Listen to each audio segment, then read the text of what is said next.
Bonjour à tous, je vais faire une petite vidéo, toujours, hein. Alors moi c'est Laurent Zoulou. Donc cette chaîne, c'est une chaîne pour motiver, pour conscientiser, pour encourager, pour encourager les gens à entreprendre. Parce que c'est ça le motif de cette chaîne. Cette chaîne, elle est là pour encourager les gens à entreprendre, à se mettre dans l'entrepreneuriat, à créer leur empire en Afrique. Un empire, ça se crée. Et c'est en Afrique qu'il faut créer son empire. Et moi, à travers mes vidéos que je fais aujourd'hui, je veux amener tout un chacun à commencer à créer un empire. Dans nos contrées en Afrique, tout est à faire. Tout est à faire. Il y a plein de choses à faire. Il y a plein de choses à faire. Il y a plein de choses dans lesquelles on peut se mettre. Il y a plein d'usines. Il y a plein d'usines qu'on n'a pas. La tomate, elle n'est pas transformée. J'ai vu qu'au Burkina, l'État burkinabé a construit une usine de transformation de tomates au Burkina. J'en ai vu au Nigeria. Au Mali, j'en ai entendu parler aussi. Mais en Côte d'Ivoire, on n'a pas encore d'usine de transformation de la tomate. Donc, il y a plein de choses à faire en Afrique. Il y a plein de choses. Et moi, aujourd'hui, je veux conscientiser les uns et les autres. Je veux les amener à comprendre qu'il y a plein de choses qu'on doit faire. Pour l'instant, moi, je suis en Côte d'Ivoire, je suis en France. Mais je pense qu'un jour, je rentrerai au pays. Voilà. Donc, cette chaîne, c'est pour conscientiser, c'est pour interpeller, c'est pour encourager les uns et les autres à aller dans l'entrepreneuriat. Et souvent, à ne pas faire certaines erreurs. Voilà. Donc, tous ceux qui voient que la chaîne les parle, partagez mes vidéos. Si vous voyez que ma chaîne vous parle et que vous aimez, likez et vous partagez mes vidéos. Il faut partager mes vidéos. Parce que ce ne sont pas des vidéos de béret. C'est des vidéos pour interpeller. Moi, aujourd'hui, à partir du regard, parce que j'ai vécu en Côte d'Ivoire, et aujourd'hui, je vis en France. Et je pense demain aller vivre en Côte d'Ivoire. Donc, il y a des visions aujourd'hui, il y a des choses que moi je comprends que certains qui sont en Côte d'Ivoire ne comprennent pas. Et c'est ce que j'essaie d'expliquer. Aujourd'hui, il y a des gens qui sont en Côte d'Ivoire qui disent « Ouais, moi je vais en France, oui, moi je vais en France, oui, moi je vais en France. » Moi, je veux aujourd'hui aller en Côte d'Ivoire. Aujourd'hui, moi je vais retourner en Côte d'Ivoire. Parce que quand tu es encore en Côte d'Ivoire, tu ne sais pas du tout, quand tu dis que tu es en France, tu ne sais pas où tu vas. Tu ne sais pas dans quoi tu vas te mettre. Donc tu peux dire, oui, je vais aller en France. Oui, il y a des gens qui vont se tuer pour rentrer en France. Aujourd'hui, en France, tu arrives en France. La sécurité que nous faisions avant tu arrives, tu prends un costume, tu t'en vas faire la sécurité. Ce n'est plus comme ça aujourd'hui. Aujourd'hui, le travailler au black, au noir, aujourd'hui en sécurité, ça devient difficile. Et même quand tu as tes papiers, ça veut dire que tu es arrivé et puis tu as eu tes papiers. Ce qui n'est pas facile. Quand tu as les papiers là, pour faire la sécurité, il faut avoir fait 5 ans sur le territoire d'abord avant d'aller faire la formation pour faire la sécurité. Les lois évoluent tous les jours en France. Tous les jours en France. Aujourd'hui, aujourd'hui, c'est la droite, le Front National qui est en train de gagner les élections. Donc, moi, je suis là pour essayer d'interpeller les uns et les autres. Pour les interpeller. Voilà. Donc, aujourd'hui, il faut partager mes vidéos. Voilà, c'est ce que je voulais dire. Partager mes vidéos, liker, si ça te parle. Parce que mes vidéos doivent vous parler. Normalement, mes vidéos doivent vous parler. Voilà. Si tu veux vraiment aller de l'avant, quand je fais mes vidéos que tu lis là, ça doit te parler. Ça doit te parler. Si ça te parle, il faut partager. Partager. Voilà. Ce n'est pas une vidéo de béret. C'est pas vidéo où on insulte les gens. C'est pas vidéo où on va aller faire les bérets, les machins. Non, non, non. C'est pas ça. C'est des vidéos pour interpeller, pour dire, ah, donc, parce que je parle, il y a beaucoup de choses dont je vais parler. J'ai déjà commencé à parler. Et l'histoire sur laquelle j'ai commencé, c'est l'histoire qui doit interpeller. Moi, l'histoire de Yacouba Sylla, sur laquelle j'ai commencé là, je vais encore faire l'histoire de Yacouba Sylla pour la mettre directement sur Facebook. C'était sur YouTube que j'ai partagé.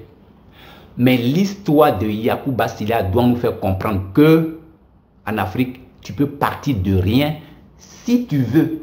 Si toi tu veux là, tu peux partir de rien. Parce que moi je vois des gens qui disent non, il faut les moyens, non, il faut les moyens.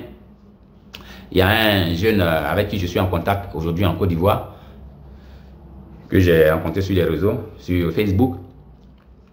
Lui, il est de Agoville et même il est du village de mon épouse, Grand Morier. Donc, des fois il m'appelle et dès que ça le prend net, il m'appelle en direct. Bon, des fois quand je peux, je réponds. Quand je ne veux pas, je ne réponds pas. La dernière fois, il m'a appelé. Il me dit, mon beau, ça va? Il dit, oui, ça va. Il dit, bon, là, je suis à Ipougon, donc je suis à la maison, j'ai quitté la maison, je suis devant l'église, et que j'ai rendez-vous avec mon propriétaire pour lui donner l'argent du loyer. Il dit, ok, c'est bien. Il dit, ah, mais bon, ici, là, vraiment, tout est dur, hein, la tomate, c'est devenu cher, le piment, c'est devenu cher. Il dit, ah bon? Tu dis quoi? Le piment est devenu cher. Il dit oui. Et la tomate aussi, c'est devenu cher. Il dit oui. Mais ça, c'est... Je lui dis, mais ça, c'est bien. La tomate est devenue chère. Il dit oui. Il dit, mais ça, c'est parfait. Il dit, mais pourquoi tu dis ça? Il dit, pourquoi tu dis ça? Il dit, mais tu dis la tomate est devenue chère. Toi, tu es à Abidjan. Tu travailles pour quelqu'un qui te donne un peu d'argent. Tu es à Abidjan. Et toi, tu viens de Grand Morier. Tu peux aller voir ton papa à Grand Morier là-bas pour dire, papa, cherche-moi ici là une terre, je vais louer et puis je vais faire la tomate. Parce qu'aujourd'hui, la tomate est devenue chère. Moi, je vais aller vendre ma tomate à Abidjan. Cherche-moi une terre ici, je vais faire le piment. Parce que le piment, il n'y en a plus sur le marché. Je vais gagner beaucoup d'argent. Mais non, ça ne te passe, ça ne te parle même pas du tout. Alors que là où tu vois un problème, tu dois en trouver une solution. C'est ça un entrepreneur. Tout se passe souvent dans la tête. Donc toi, tout est cher. Tu es de Grand Morier, juste à côté là. Ça ne te dit rien. Tomate est cher. Il n'y a plus de tomate sur le marché. Ça ne te dit rien. Aubergine, c'est devenu cher. Ça ne te dit rien. Vous voulez rester en ville comme ça, chic, ouais, chic. Il dit, ah, vraiment beau, c'est vrai, ah, tu as raison. Hein. Il dit, ah, mais oui, si tu dis que j'ai raison, oui, j'ai raison. Sinon, tu veux quoi, Abidjan? Tu dis que tout est cher. Mais va chez toi au pays là-bas, va juste à côté. Donc, c'était une parenthèse. C'était une parenthèse. Voilà, partagez mes vidéos. Aujourd'hui, je vais vous parler d'une culture. Une culture qu'il faut aller visiter, qu'il faut aller planter. Cette culture, c'est le maïs. Voilà. Voilà le maïs. Cette culture, c'est le maïs. Le maïs peut vous rendre millionnaire. Le maïs peut vous rendre millionnaire. Un hectare de maïs. Avant, le maïs, même pas avant, il y a des gens qui prennent toujours les semences locales. Hein. Mais aujourd'hui, il y a des semences améliorées du maïs. Aujourd'hui, il y a des semences améliorées du maïs. Les semences locales, ça pouvait te donner 2 tonnes, au plus 2 tonnes et demi à l'hectare. Mais avec les semences améliorées, tu peux aller jusqu'à 10 tonnes. Tu peux aller jusqu'à 10 tonnes. Et moi, aujourd'hui, je suis dans une phase de recherche, de compréhension, de positivité, de voir. Donc, aujourd'hui, il y a une entreprise française qu'on appelle Mass Seed. Voilà. C'est leur Facebook qui est là. Massid, Côte d'Ivoire. C'est leur Facebook qui est là. Cette entreprise, le grand siège est en France. Ils ont fait une succursale en Côte d'Ivoire. La dernière fois, j'ai vu les grands boss qui sont même allés en Côte d'Ivoire. Moi, je m'étais déjà intéressé au maïs. Hein. Mais quand j'ai vu la dernière fois les grands boss, même les blancs, là, ils sont venus en Côte d'Ivoire pour faire une réunion. Moi, j'ai compris que le maïs, ce n'est pas pour les enfants. Le maïs, ça peut te rendre multimillionnaire. Parce que depuis 2009, le gouvernement ivoirien de Laurent Gbagbo a mis une taxe sur l'importation de la volaille, donc du poulet, voilà, de la volaille. Le gouvernement Gbagbo a mis une taxe. C'est cette taxe-là qui a fait que les gens qui vont chercher la viande de volaille en France, en Belgique, ils ont arrêté.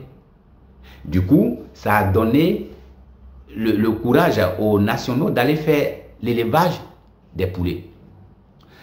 Ça fait aujourd'hui qu'on a beaucoup d'éleveurs en Côte d'Ivoire, beaucoup de jeunes Ivoiriens qui sont éleveurs et même des non-nationaux aussi qui vont faire l'élevage en Côte d'Ivoire.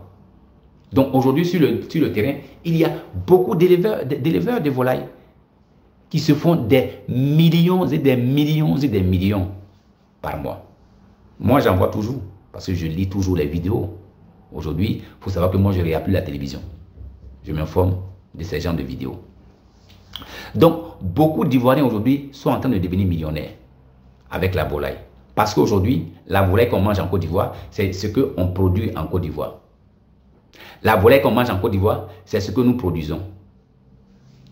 Donc, le maïs, mais c'est ce que les producteurs, c'est ce que les éleveurs payent pour nourrir leur poulet.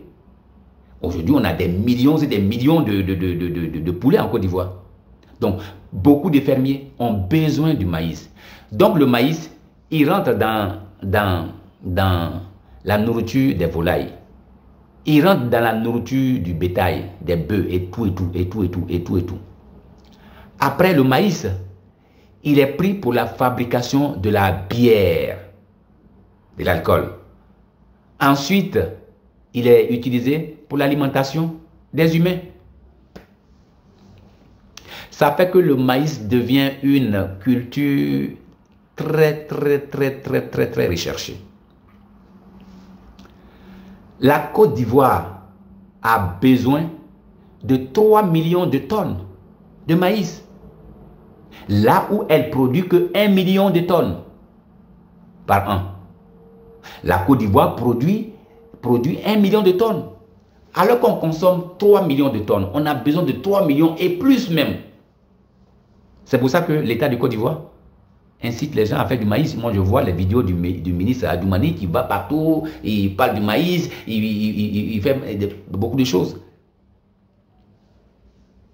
Donc, le maïs peut te rendre millionnaire.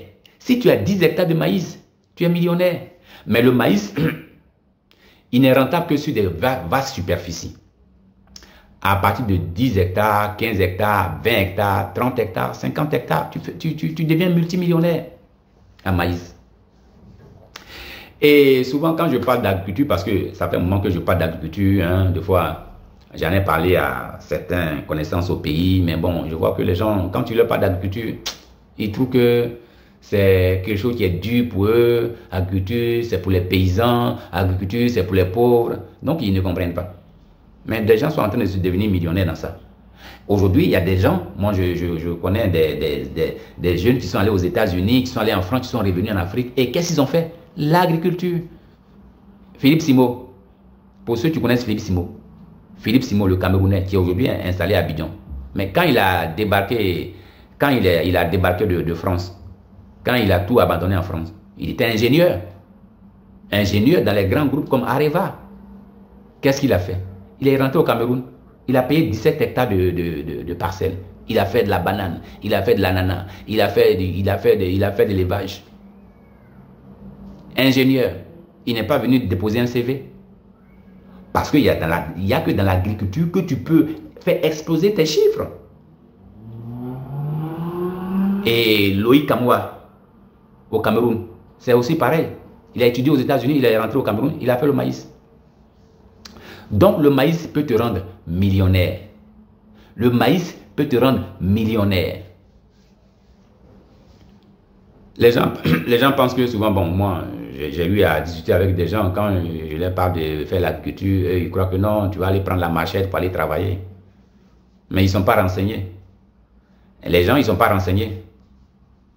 Parce qu'ils sont à Abidjan, mais ils ne savent pas ce qui se passe à Abidjan. Parce qu'ils sont à Abidjan, mais ils ne savent pas du tout ce qui est en train de se passer à Abidjan. Moi, je suis ici, je vois plein de sites où on peut aller louer des machines à Abidjan. Des tracteurs se louent à Abidjan. Des caterpillars pour emblaver une parcelle agricole se louent à Abidjan. Mais si tu veux faire l'agriculture, tu peux aussi aller voir des structures comme Agri e-Market. Agri e-Market est une structure, les gens qui sont dans la diaspora, hein, ils peuvent aller voir Agri e-Market. S'il dit qu'il ne peut pas rentrer au pays, ils peuvent voir Agri e-Market. Et puis, ils peuvent leur confier leur business. Agri e-Market, tu vas, si tu as une parcelle agricole, ils vont te donner les conditions. C'est-à-dire, tu as une parcelle où il y a la forêt, ou bien où il y a une parcelle, où il y a la jachère. Ils peuvent envoyer leur machine, ils vont travailler. Voilà. Moi, ils m'ont donné tous les renseignements. Comment ça se fait? Ils m'ont donné tous les renseignements. Donc, Agri-Market peut débrayer, emblaver ta parcelle. Ils vont tout dessoucher. Parce que pour faire l'agriculture rentable, ce n'est plus comme avant. Il faut dessoucher la parcelle. Il faut aussi avoir de l'eau. Si tu n'as pas de l'eau, il faut résoudre le problème de l'eau. Donc, un puits ou bien un forage. Pour ne pas dire ni à la sona, ni à la sona. Non, on n'est plus dans ce système-là. Voilà. Donc, Agri e-Market, c'est une plateforme. Voilà. Agri e-Market. Voilà ça. Agri e-Market. Tu peux aller sur Agri e-Market pour dire, bon, à combien vous allez me... Ou bien même si tu n'as pas les moyens, tu peux voir des gens qui vont déjà prendre la machette pour couper d'abord, tu les payes. Et puis après, tu fais ton truc. Quand tu as les moyens, après, tu peux voir Agri e-Market pour dessoucher la parcelle, pour que le tracteur puisse venir travailler. Parce qu'aujourd'hui, à Abidjan, tu peux aller louer un tracteur. Tu peux venir faire ton labour. Tu peux aller louer un tracteur qui peut venir faire ton semis.